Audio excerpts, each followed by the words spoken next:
Hello everyone, CGPSC vibes में आप सभी का स्वागत है।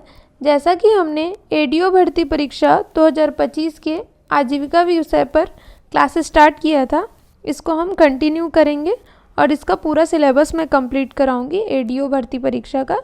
तो आप जुड़ें और ज़्यादा से ज़्यादा लोगों को शेयर करें, उन्हें भी जोड़ें, ठीक है। तो पहले तो फिर हम एक बार सिलेबस को देख लेते हैं आजीविका विषय का। तो इकाई 1 हमारा कंप्लीट हो चुका है। इकाई 2 है उसको मैं लास्ट में कराऊंगी बोली हूँ। इकाई 3 है वो भी कंप्लीट हो गया है, 2 भाग में कंप्लीट किया है मैंने। आप देख लीजिएगा, इसे भी प्लेलिस्ट बन गया है आजीविका का, आप वहाँ से जाके चेक कर सकते हैं। आज हम पढ़ेंगे इकाई 4 संस्थागत विकास। इसमें क्या क्या पढ़ेंगे? स्व सहायता समूह, स्व सहायता समूह के प्रकार, गठन की प्रक्रिया, ठीक है। तो चलिए स्टार्ट करते हैं बिना लेट किए। तो इसका इकाई 3 है स्व सहायता समूह। इसको क्या बोलते हैं? सेल्फ हेल्प ग्रुप, इंग्लिश में बोलते हैं इसे सेल्फ हेल्प ग्रुप। स्व सहायता समूह अपने आर्थिक स्वावलंबन और सामाजिक हालत में सुधार के लिए एकत्र हुए लोगों का एक स्वैच्छिक संगठन है। यानी क्या बोल रहे हैं? जो स्व सहायता समूह है अपने आर्थिक स्वावलंबन मतलब स्वयं पे डिपेंड होने के लिए, किसी और पे डिपेंड ना हो, इसलिए खुद के लिए और सामाजिक हालत में सुधार के लिए एकत्रित हुए लोगों का एक स्वैच्छिक संगठन है। यानी स्वैच्छिक संगठन बोले तो क्या है? स्वयं की इच्छा से जो संगठन बने उसको स्वैच्छिक संगठन कहते हैं। इसमें किसी का प्रेशर नहीं होता कि आओ आप जुड़ो। ये कुछ लोग एकत्रित हो जाते हैं, 10 लोग, 10, 12, 15 लोग, 20 लोग, और ये लोग अपनी इच्छा से जुड़े रहते हैं ना इस संगठन से। तो इसे क्या बोलेंगे? स्वैच्छिक संगठन, ठीक है। तो स्व सहायता समूह अपने आर्थिक स्वावलंबन और सामाजिक हालत में सुधार के लिए एकत्र हुए समूह को क्या बोलेगा? स्वैच्छिक संगठन। यह आपसी विश्वास और सहयोग के आधार पर काम करने वाला एक अनौपचारिक संगठन है, ठीक है। मतलब ये आपसी विश्वास, मतलब अब जैसे कि हम 10 लोग जुड़े हैं, 10-12 लोग, तो ये हम लोग सब एक फंड में पहले तो पैसा वैसा जमा करेंगे, आगे आपको समझ आएगा। तो इसमें विश्वास होता है। किसी के पास पैसा नहीं होता तो अब संगठन में जुड़ गया है वो आदमी, तो उसके लिए हेल्प कर सकते हैं, सहयोग दिया जाता है इसमें कि उसको कुछ परेशानी है तो वो फंड से पैसा ले सकता है। तो वो सहयोग के आधार पर काम करने वाला एक अनौपचारिक संगठन है बोल रहा है। स्व सहायता समूह के गठन के लिए किसी नियम अधिनियम के तहत पंजीकृत करने की आवश्यकता नहीं होती।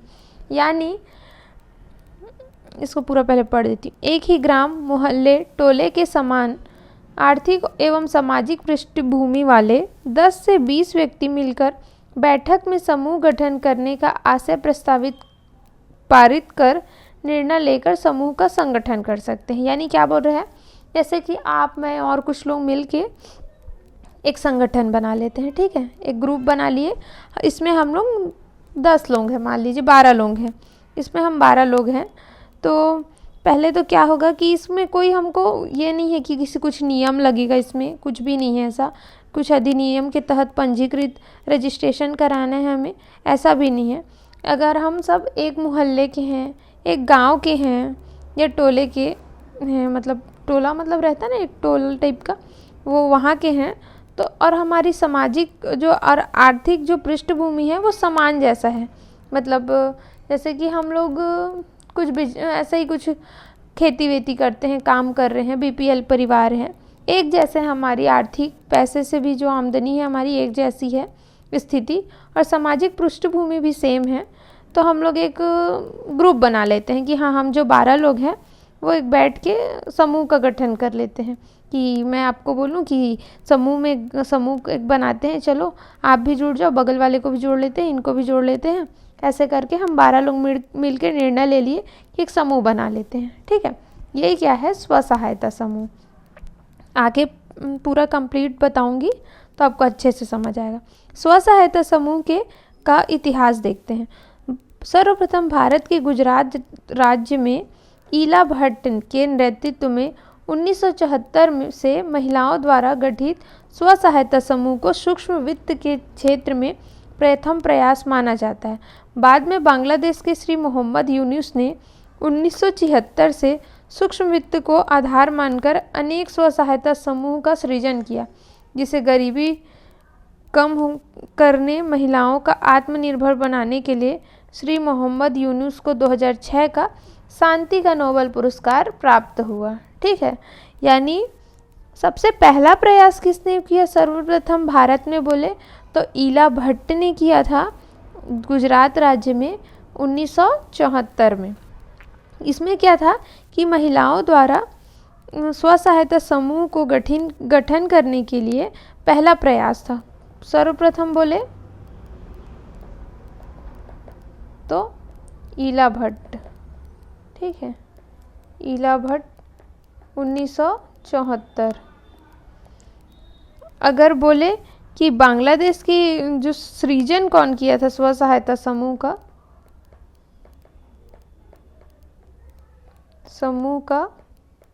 सृजन, तो स्व सहायता समूह का सृजन कौन किया था? तो मोहम्मद यूनुस ने किया था। ठीक है, 1900 कितने में? 76 में। ये कहाँ के थे? बांग्लादेश के थे। ईला भट्ट कहाँ की थी? तो ये गुजरात की थी। और जो हमारे ये मोहम्मद यूनुस थे बांग्लादेश के, उन्हें 2006 में शांति का नोबेल पुरस्कार मिला। ठीक है, शांति का नोबेल पुरस्कार। इसे भी याद करेंगे, कहे कि ये इम्पोर्टेंट है, पूछ सकता है एग्ज़ाम में। अब इसका उद्देश्य देखते हैं, स्व सहायता समूह का क्या क्या उद्देश्य हो सकता है। तो महिलाओं का सामाजिक और आर्थिक सशक्तिकरण, यानी इसमें स्व सहायता समूह में जो मोहल्ले की 10-12 लेडीसें हैं, वो अपना सामाजिक स्थिति और आर्थिक स्थिति, मतलब महिलाएं पुरुषों पर डिपेंड रहती हैं, तो वो उसमें थोड़ा सशक्तिकरण हो जाएगा, उनको थोड़ा बढ़ावा मिलेगा, समाज में उनका थोड़ा वैल्यू बढ़ जाएगा। ये कह रहे हैं कि गरीबी उन्मूलन, लघु उद्यमिता को बढ़ावा, प्रशिक्षण उपलब्ध कराना। यानी स्व सहायता समूह में क्या होता है? गरीबी उन्मूलन, मतलब गरीबी से बचने के लिए कब बचेंगे? कि जब हमारी आर्थिक स्थिति थोड़ी अच्छी हो जाएगी, हमारे जो सैलरी में बढ़ोतरी हो जाएगी, ऐसा। तो लघु उद्यमिता को बढ़ावा देना। ठीक है, इसमें छोटा छोटा बिजनेस होता है। जो स्व सहायता समूह की महिलाएं होती हैं, वो कुछ कुछ बिजनेस करती हैं, जैसे कि अब अगरबत्ती बनाना, मोमबत्ती बनाना, जो क्या बोलते हैं, आंगनबाड़ी में खाना बनता है, या स्कूलों में जो खाना बनता है, वो सब स्व सहायता समूह की महिलाएं करती हैं, ऐसा कुछ कुछ काम। तो लघु उद्यमिता को बढ़ावा देना, यानी कुछ बिजनेस कर सकते हैं उन लोग, उसका प्रशिक्षण दिया जाता है उसमें। जैसे हमको अगरबत्ती बनाने का वो क्या बोला जाए, एक अगरबत्ती बनाने का कारखाना बनाना है, एक स्थापित करना है, छोटा सा बिजनेस स्टार्ट करेंगे हम अगरबत्ती बनाने का। तो हम 12 लोग क्या करेंगे? हमें तो कुछ नहीं आता अभी, तो उसके लिए गवर्नमेंट हमको प्रशिक्षण देगी कि कैसे कैसे, जिससे हमारे आय में वृद्धि होगा, हमारी गरीबी उन्मूलन भी कम हो जाएगी। ये बोल रहे हैं। गरीबों को बैंकिंग सेवाएं अर्थात बचत जमा एवं ऋण प्राप्ति की सुविधा उपलब्ध कराना। इसमें क्या होता है, जो गरीब होते हैं, मतलब अब हम 12 लोग हैं, तो उसमें हमको बैंकिंग सेवाएं मिल जाती है, मतलब उसमें हम जमा करते हैं अपने बैंक में पैसा, वहाँ से हमको कुछ ऋण मिल जाता है बैंक से, ये कह रहे हैं। लेकिन ये सब हमारी लॉयल्टी के हिसाब से मिलता है, ये आगे हम देखेंगे। SHG का आवश्यकता, SHG सेल्फ हेल्प ग्रुप की आवश्यकता। इसमें क्या होता है, आपसी सहयोग के लिए बनाया जाता है।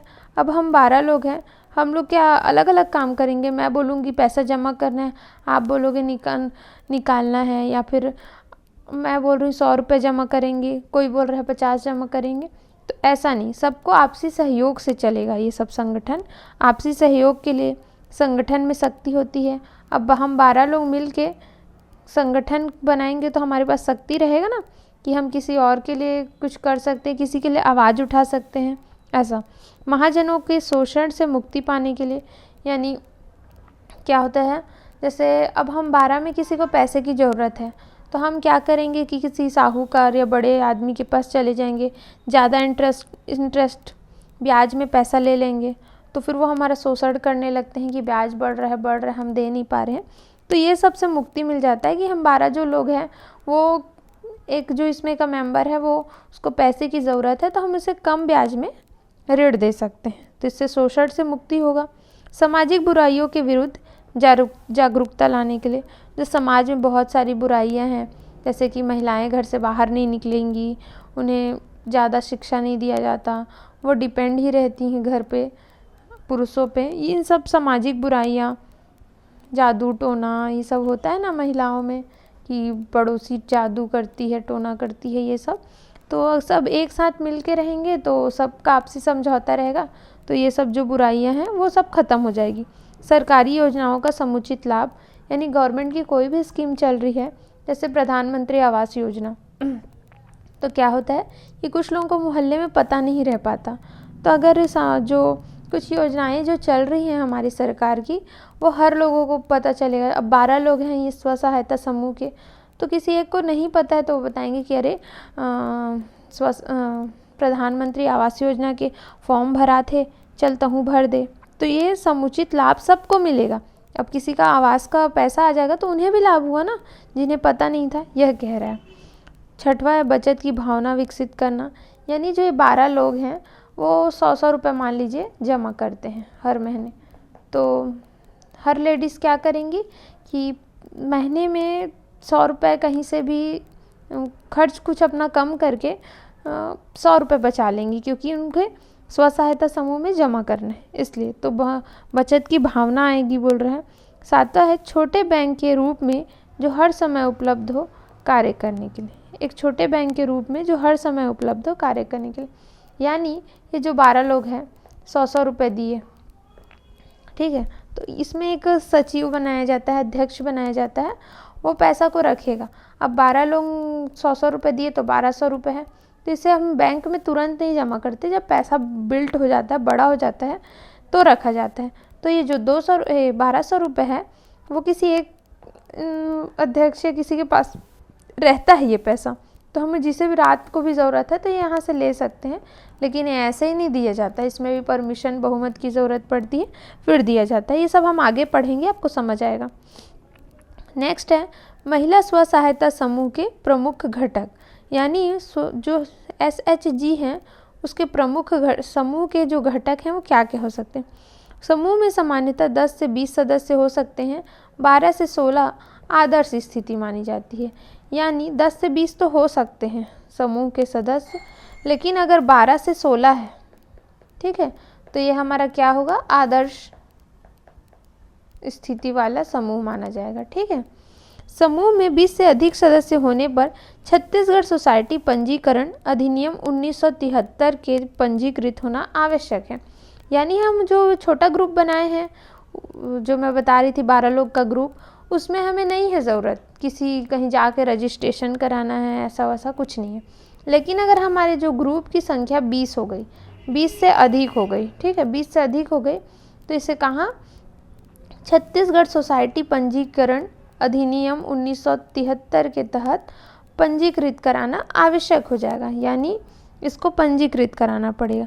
बिना पंजीकरण के ऐसे समूह जिनकी सदस्य संख्या 20 से अधिक है उनको बैंक ऋण नहीं देगी। अगर हमारा 20 से ज़्यादा सदस्य हैं हमारे ग्रुप में, तो फिर क्या होगा कि हम पंजीकृत करा लेंगे अपने समूह को, और अगर पंजीकृत नहीं कराते हैं तो बैंक हमें ऋण नहीं देगी, ठीक है। एक परिवार में केवल एक ही व्यक्ति समूह का सदस्य हो सकता है, यानी हर घर से योगदान होना चाहिए। बोल रहे हैं कि एक घर से 4 लोग जुड़ गए हैं हर कोई, फिर बाद में दिक्कत होता है, इसलिए ऐसा नहीं, सबको लाभ मिलना चाहिए, इसलिए क्या बोल रहा है, अलग अलग घर से जुड़ना चाहिए। एक घर से केवल एक ही सदस्य समूह का सदस्य होगा।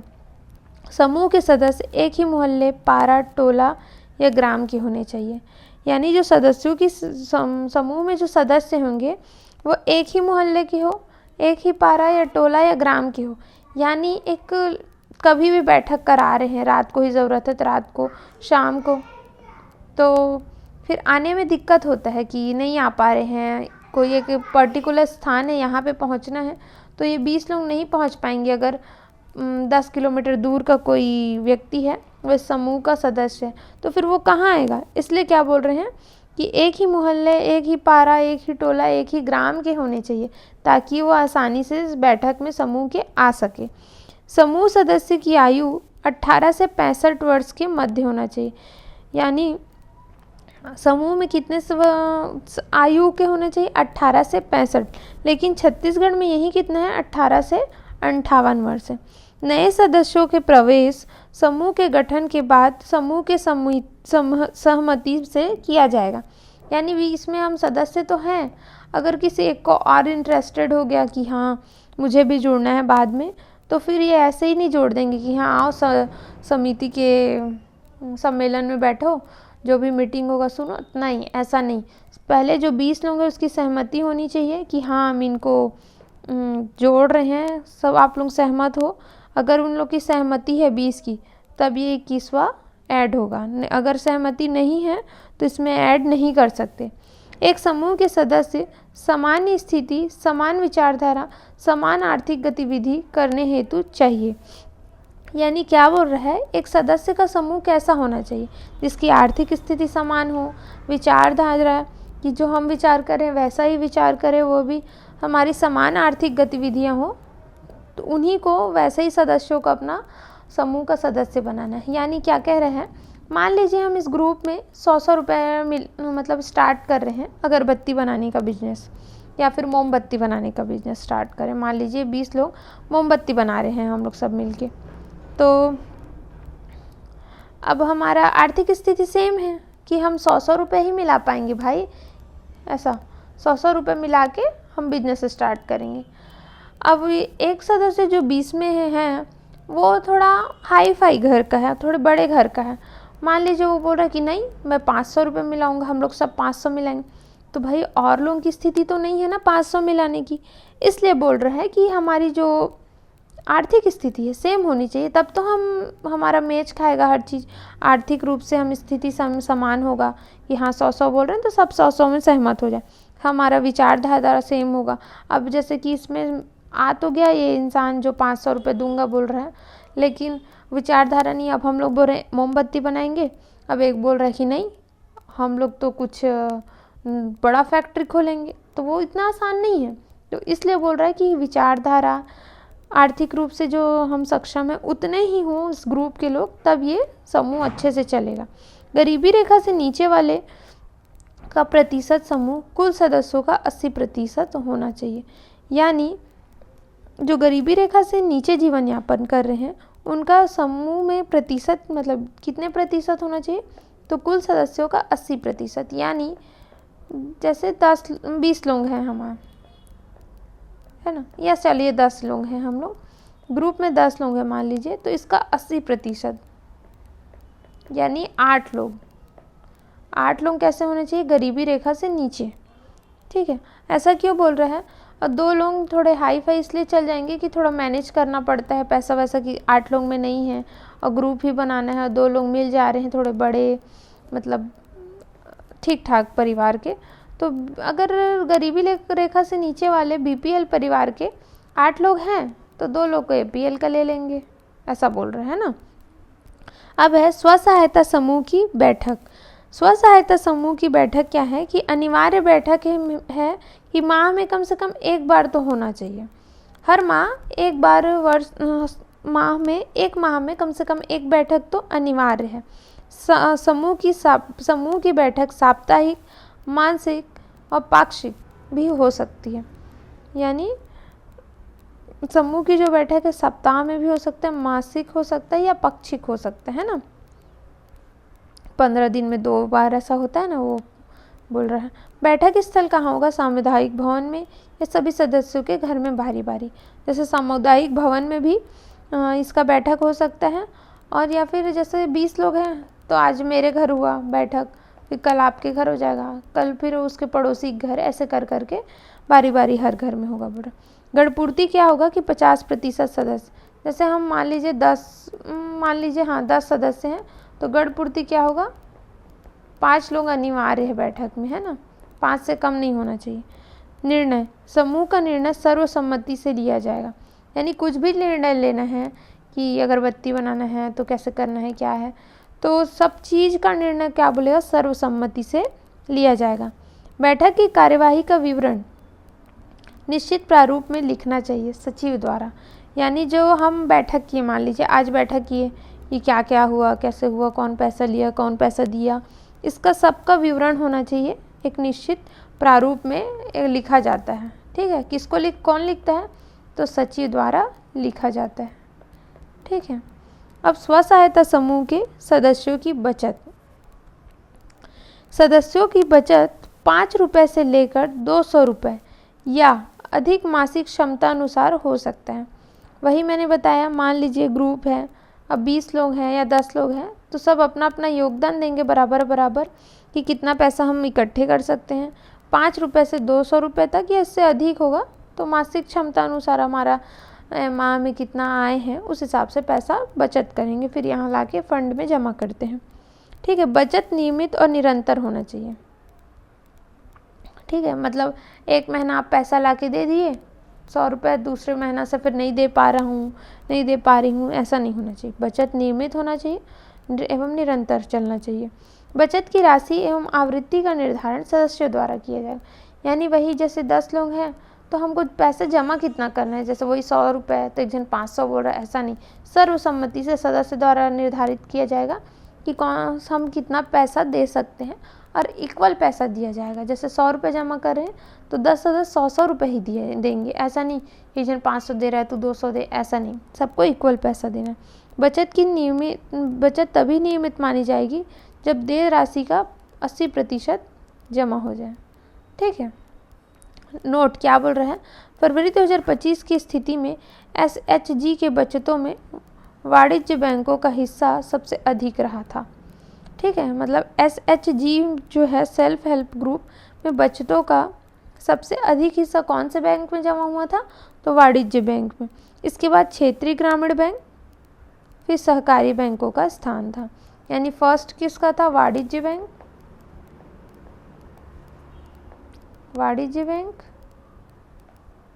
सेकंड था क्षेत्रीय ग्रामीण बैंक, थर्ड था सहकारी बैंक। ठीक है, अब देखते हैं बचत कैसे होता है। समूह द्वारा निर्धारित अनिवार्य बचत का योगदान। बचत 2 टाइप का होता है, एक अनिवार्य होता है, एक स्वैच्छिक होता है। अनिवार्य बचत कैसा होता है, वही जो मैं बताई कि सबको 100 रुपये ला के देना है, मतलब देना है, नियमित ला के देना, हर माह देना है। 100 रुपये डिसाइड किए थे सदस्यों द्वारा तो 100 रुपये ला के देना है, ये क्या है, अनिवार्य बचत। स्वैच्छिक बचत क्या होता है, यदि समुदाय के सदस्यों से अधिक आय हो जाए। यानी हम कुछ भी मोमबत्ती बनाने का फैक्ट्री वो स्टार्ट किए बिजनेस, अब यहाँ मोमबत्ती बना रहे हैं, अब थोड़ा बिजनेस ग्रो कर गया तो हम क्या सोचेंगे कि चलो अब पैसा तो ज़्यादा मिल गया, अब सब बेचे, मान लीजिए 100 रुपये 1200 रुपये में मोमबत्ती का बिजनेस स्टार्ट किया है ना। अब हमको प्रॉफिट हो गया, कितना हुआ, मान लीजिए प्रॉफिट हो गया 2400 रुपये, मतलब 1200 रुपये प्रॉफिट हो गया। तो सब ये सोचेंगे कि हम 50-50 ना और भी जमा कर देते, जो 100 रुपये में बिज़नेस स्टार्ट किए थे अब उसको 150-150 मिला के बिज़नेस स्टार्ट कर देते। तो ये 50-50 रुपये जो हम एक्स्ट्रा देंगे वो क्या बोलेंगे कि समूह के सदस्यों की आय पर निर्भर करता है। वो उनकी इच्छा है कि थोड़ा प्रॉफिट ज़्यादा बढ़ रहा है तो उनको 50 रुपये और देने का मन लगा, सब मिलके 50-50 और दे देते हैं ताकि मोमबत्ती का बिज़नेस थोड़ा और बड़ा कर ले और प्रॉफिट थोड़ा और आ जाए हमारे पास, इसलिए बोल रहे हैं। तो वही ये मैं समझा रही हूँ कि स्वैच्छिक है, वो बिजनेस पर डिपेंड करता है कि हमारा प्रॉफिट हो गया और वहाँ के सदस्य भी थोड़ा एक्टिव हैं कि हाँ और जमा करेंगे और इसको बिजनेस को बढ़ाएंगे, इसलिए ऐसा हुआ। ठीक है, स्वैच्छिक बचत की गणना क्या है। स्वैच्छिक बचत की गणना समूह के मूल निधि के हिस्से के रूप में नहीं किया जाए। जो बताई मैं, जिस स्वैच्छिक जो 50-50 रुपये है उसको मूल निधि के रूप में हिस्से के रूप में नहीं बनाया जाए। समूह के मूल निधि के एक हिस्से के रूप में तथा अंतर समूह में ऋण देने के लिए उपयोग किया जाता है। जो स्वैच्छिक बचत है, जो 50-50 हम मिलाए थे, ठीक है, 12 लोग मिलाए थे तो 600 रुपये जो था हमारा वो क्या बोल रहा है, एक हिस्से के रूप में होगा, मूल निधि का एक हिस्सा होगा। एवं अंतर समूह में ऋण देने के लिए किया जाएगा। यानी हम 1200 में ही बिजनेस करेंगे और जो 600 रुपये और जो हमारा प्रॉफिट हुआ था एक्स्ट्रा, जो हम स्वैच्छिक इच्छा थी कि और मिला लेते हैं, उसको हम यूज़ नहीं करेंगे। क्या बोलेंगे? इसको ऋण देंगे हम, अंतर समूह को ऋण देने के लिए उपयोग किया जाएगा। एसएचजी के सदस्य संयुक्त रूप से तय करेंगे कि समूहों के सदस्य द्वारा की गई स्वैच्छिक बचत का ब्याज आय अनुपातिक हिस्से तथा समूह के लाभांश लेने योग्य है या नहीं। यानी जो स्वैच्छिक बचत होगा, यानी जो 600 रुपये होगा, उसमें कितना ब्याज लगाना है और कितने हिस्से का लाभांश लेंगे हम लाभ, और कितना % लगा के लाभ ले सकते हैं, वो सदस्यों द्वारा तय किया जाएगा बोल रहे हैं। ठीक है। अब है बचत बैंक में खाता खोलना। ठीक है। अब क्या है, बैंक के समूहों द्वारा कैसे खाता खुलेगा ये बोल रहे हैं।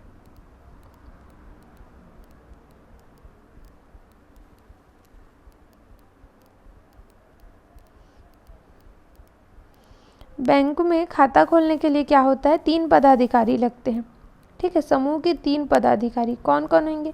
अध्यक्ष, सचिव और कोषाध्यक्ष के द्वारा बैंक शाखा में व्यक्तिगत रूप से उपस्थित होकर संयुक्त हस्ताक्षर के साथ खोला जाएगा। यानी जैसे हम समूह बनाए थे यहाँ 10 लोगों का, इसमें एक सदस्य अध्यक्ष होगा, एक सचिव होगा और एक कोषाध्यक्ष होगा। इन लोग जाएंगे बैंक। ठीक है। व्यक्तिगत रूप से यानी पर्सनल, सबको जाना है बैंक ऐसा। इन लोग जाएंगे और लोग के साइन से, है ना, इन लोग के साइन से इन लोग तीनों साइन करेंगे तो इन लोग का फिर क्या खुलेगा, बैंक में खाता खुलेगा। अब बोल रहे समूह के संगठन में 3 से 6 माह के अंदर खाता खोल देना चाहिए। तो बोल रहा है 3 से 6 माह के अंदर खाता खुल जाएगा। फिर बैंक की बचत की सुरक्षा के लिए, यानी जो भी बैंक मतलब जो बचत होगा हमारा उसको बैंक में डालेंगे, बैंक पर बचत पर ब्याज पाने के लिए। अब बैंक में पैसा जमा करेंगे तो उसमें ब्याज मिलता है। बैंक लीकेज के लिए, यानी बैंक से हम लिंक हो जाएंगे, यह बोल रहा है सदस्यों में विश्वास बढ़ेगा कि हाँ कोई पैसा खा नहीं रहे अंदर, ये तो बैंक में जमा हो रहा है, तो सबको विश्वास हो जाएगा ना कि पैसा इधर उधर नहीं जा रहा है, हमारे बैंक में जा रहा है। योजना का लाभ प्राप्त करने के लिए जो भी योजनाएं चल रही है, स्कीम, कुछ स्व सहायता समूह के लिए सरकार स्कीम चलाती है, उन सब का लाभ मिलेगा हमें, ये बोल रहा है। बैंक खाता संचालन के लिए समूह के 3 सदस्यों का चयन समूह द्वारा किया जाएगा। किन्हीं 2 सदस्यों के हस्ताक्षर से बैंक से राशि का आहरण किया जाएगा। यानी बैंक खाता का संचालन के लिए 3 सदस्यों का चयन किया जाएगा। किन्हीं 2 सदस्यों के साइन से ही, जो समूह के हैं उनके साइन से ही बैंक से पैसा निकाला जाएगा बोल रहे हैं। ठीक है। अब बैंक में खाता तो खुल गया। बैंक में खाता खोलने के बाद स्व सहायता समूह को दस्तावेज को प्रस्तुत करना होता है। यानी बैंक में खाता तो खुल गया, अब उसमें जो स्व सहायता, अब बैंक कैसे यकीन करेगा कि आपने स्व सहायता समूह बनाया है, कुछ फर्जी भी तो हो सकता है। उसके लिए क्या होगा, इसमें स्व सहायता समूह के डॉक्यूमेंट्स लगेंगे जो हमें बैंक में प्रस्तुत कराना होगा। तो वो क्या क्या होगा, समूह का प्रस्ताव पत्र, समूह की नियमावली की प्रति, समूह के अध्यक्ष और सचिव का फोटो लगेगा, अध्यक्ष और सचिव के परिचय हेतु किसी खातेदार सरपंच का हस्ताक्षर होगा, समूह के नाम का सील होगा, समूह के पदाधिकारियों का नमूना हस्ताक्षर होगा। यानी क्या बोल रहे हैं, समूह का प्रस्ताव पत्र होगा, समूह में जो जो नियम बनाई गई है वह होगा, समूह के अध्यक्ष और सचिव की फ़ोटो होगी, सचिव और अध्यक्ष का परिचय देते खातेदार का किसी खातेदार सरपंच का हस्ताक्षर होगा। ठीक है। और समूह के नाम का सील बनाया जाता है, एक सील थप्पा रहता है ना, ये सहायता समूह ऐसा वाला, तो ये सील होगा उन लोग का। और समूह के पदाधिकारियों के नमूना हस्ताक्षर होगा, यानी समूह में जितने पदाधिकारी हैं उनका साइन होगा बोल रहे हैं। ठीक है। अब है स्व सहायता समूह गठन एवं संचालन। कम से कम 2 से 3 प्रारंभिक बैठकों में समूह की आवश्यकता, उद्देश्य और महत्व पर लोगों की समझ विकसित करने के पश्चात समूह पुनर्गठन किया जाएगा। प्राथमिकता है महिला समूह को।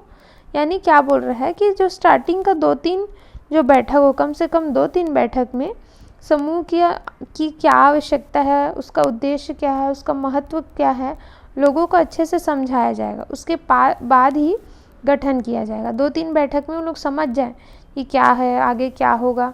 ऐसे ही नहीं कि गए हिजगा में समूह का सदस्य बन गए फिर बाद में उनको मन नहीं आ रहा है, ऐसा नहीं होगा।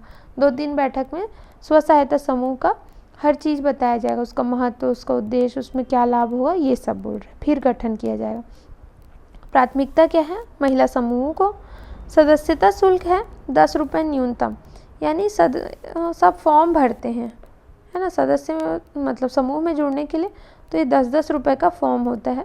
मिनिमम इसका प्राइस 10 रुपये है और कहीं ज़्यादा भी रहता है, ये अपने हिसाब से डिसाइड करते हैं। नेतृत्व क्षमता विकास हेतु सभी सदस्यों का वार्षिक अर्धवार्षिक आधार पर समूह का नेतृत्व का अवसर प्रदान किया जाएगा। यानी क्या बोल रहा है कि जो नेतृत्व करेंगे क्षमता का विकास हो। नेतृत्व क्षमता मतलब एक नेतृत्व करेंगे, सबको हैंडल करेंगे, तो सभी सदस्यों के अंदर ना एक विश्वास जगेगा, एक लीडरशिप करने का भावना आएगा बोल रहे हैं। तो वार्षिक या अर्धवार्षिक आधार पर समूह के हर सदस्यों को लीड करने का मौका प्रदान किया जाएगा। ठीक है। अब समूह की आचार संहिता, समूह अपने लिए एक आचार संहिता बनाएगी। जैसे वो चुनाव के टाइम आचार संहिता लगती है ना, वैसी आचार संहिता समूह बनाएगी। समूह के नियम सभी सदस्यों की सहमति से तय किए जाएंगे। यानी कोई एक जन बोल दिया कि अगर नियम बनाए कि अगर जो तुम नहीं आए, जैसे एक सम्मेलन में मीटिंग हुआ उसमें तुम नहीं आए, तो तुमको सबको बुलाने के लिए ऐसा फ़ाइन रख देते हैं कि हम ना तुमसे 5 रुपये लेंगे। अब एक जन बोल रहा है 5 रुपये लेंगे, एक जन बोल रहा है 20 रुपये लेंगे, नहीं जो नहीं आएगा उसके ऊपर, तो ऐसा नहीं होगा। सबके सहमति से नियम बनेगा कि अगर जो नहीं आया उससे फ़ाइन लेंगे 5 रुपये, ऐसा टाइप। समूह के प्रत्येक बैठक के लिए कार्यसूची तय करने और कार्यसूची के अनुसार चर्चा करने में सक्षम होना चाहिए। यानी प्रत्येक बैठक में ये ऐसे नहीं गए समूह में सब बैठे और चुगली कर रहे हैं ये वो, ऐसा नहीं। कार्यसूची तय रहेगा कि हाँ हम इस पर बात करेंगे, उसी के अनुसार चर्चा होएगा, कुछ भी इधर उधर की बातें नहीं होगी। सदस्यों की नियमित बचत के जरिए अपना समूह निधि बनाना चाहिए। समूह को समूह बैठकों के सभी नियमित सदस्यों को न्यूनतम शैक्षिक बचत राशि संग्रहित कर पाने में सक्षम होना चाहिए। इस प्रकार संग्रहित बचत का कार्यक निधि होगी। यानी नियमित बचत करना चाहिए समूहों को जो बचत की राशि रहती, स्वैच्छिक राशि, उसको संग्रहित कर पाने में सक्षम हो हर बैठक में। ठीक है, ये बोल रहे हैं। समूह निधि का इस्तेमाल सदस्यों के आंतरिक ऋण देने के लिए किया जाता है। जो समूह निधि है, समूह के अकाउंट में जो पैसे हैं उसको सदस्यों को आंतरिक ऋण दिया जाता है। यानी 10 लोग हैं, उसमें कोई बीमार है किसी के घर में, या किसी को अपनी बेटी की शादी करना है, या किसी को कुछ के लिए पैसे की जो घर बनवाना है उसको पैसे की ज़रूरत है, तो वो आंतरिक ऋण लेगा कि जो हमारे अकाउंट में पैसे हैं जो हमने जमा किया है हर महीना ला के, अब उस पैसे को एक जन को किसी एक को ज़रूरत है तो यही से दे देगा आंतरिक ऋण अपने पैसे में से, और कम ब्याज दर में देगा। तो क्या हुआ, मतलब समूह के सदस्य को पैसा भी मिल गया और कम ऋण में मिला, मतलब कम ब्याज में, और जो ब्याज ये पटाया उससे समूह और थोड़ा डेवलप हो गया, यह बोल रहे हैं। समूह का वित्तीय प्रबंधन मानदंड विकसित करना चाहिए जिसमें कर्ज स्वीकृत प्रक्रिया, वापसी विवरण और ब्याज दर उल्लेख होना चाहिए। समूह का एक वित्तीय प्रबंधन का एक बुक होता है, रिकॉर्ड होता है, जिसमें कौन कौन कर्ज लिया है, जो कोई सदस्य पैसा लिया है तो वापसी किया है कि नहीं, ब्याज दे रहा है कि नहीं, कितने महीने हो गए नहीं दिए, इन सब की विवरण होनी चाहिए, यह बोल रहे हैं। ठीक है, थोड़ा सा ये लंबा हो जा रहा है तो इसको मैं एक और वीडियो बना दूंगी, फिर उसके बाद ये कंप्लीट हो जाएगा। ठीक है, मिलते हैं नेक्स्ट वीडियो में।